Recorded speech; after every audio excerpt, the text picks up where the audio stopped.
حضرت شعیب علیہ السلام کے یہاں حضرت موسیٰ علیہ السلام کا بکریوں کا چرانے کا قصہ قرآن کریم میں آیا ہوا ہے۔ ایک مرتبہ بکری چرا رہے تھے تو اس ریوڑ میں سے ایک بکری بھاگ گئی۔ حضرت موسیٰ علیہ السلام کے پاؤں میں اس بکری کی تلاش میں دوڑتے دوڑتے چھالے پڑ گئے، چھالے پیروں میں پڑ گئے، جو دوڑ رہے تھے اور پریشان ہو گئے تھے۔ حضرت موسیٰ علیہ السلام دوڑتے رہے، بہت کافی دور نکل گئے، اور پھر ہوا کیا کہ بکری بھی آگے چل کر تھک کر سست پڑ گئی، تھک چکی تھی اور دوڑنا بس کا نہیں رہا تھا، مشکل ہو گیا تھا دوڑنا۔ تو آخر کار وہ بکری تھک کر اور ہار کر ایک درخت کے نیچے رک گئی۔ حضرت موسیٰ علیہ السلام کو وہ بکری مل گئی، اور بکری کے ملنے سے پہلے حضرت موسیٰ علیہ السلام آگ بگولے تھے اور غصے میں تھے، کیونکہ بڑی تکلیف پہنچی ہوئی تھی کہ پیروں میں چھالے پڑ گئے تھے۔ لیکن جب حضرت موسیٰ علیہ السلام نے اس بکری کو دیکھا تو اس بکری کے زخموں کو دیکھ کر آپ نرم پڑ گئے، سارا غصہ دھل گیا۔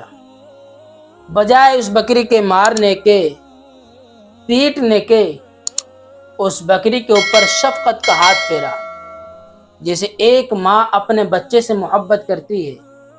اسی طرح حضرت موسیٰ علیہ السلام نے اس بکری کے اوپر شفقت کا ہاتھ پھیرا اور کہا کہ اے بکری، چل تجھے مجھ پر رحم نہ آیا، میں تو یہ سوچ رہا تھا کہ تجھے مجھ پر رحم نہیں آئے گا،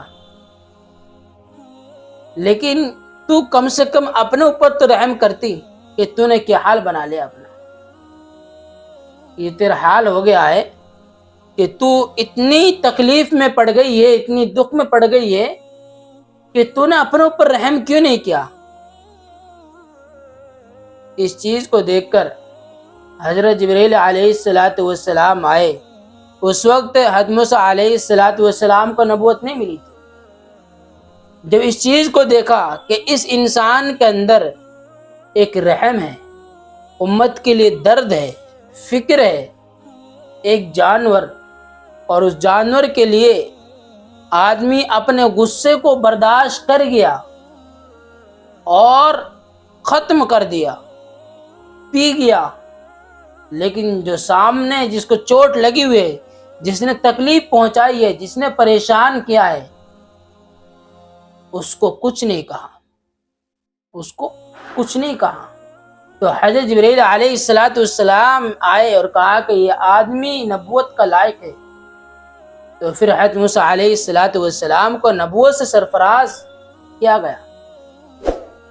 اس واقعے سے ہمیں اس وقت ملتا ہے میرے عزیزو، اگر ہمیں کسی سے کوئی تکلیف پہنچے، کوئی دکھ پہنچے، کوئی پریشانی پہنچے، تو ہم اس تکلیف اور اس پریشانی پر صبر کریں،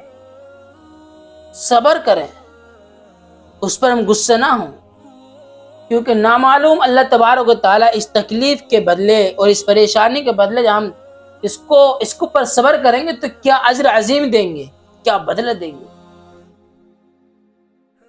اس لیے ہم غصے میں آ کر اور تکلیف میں پڑ کر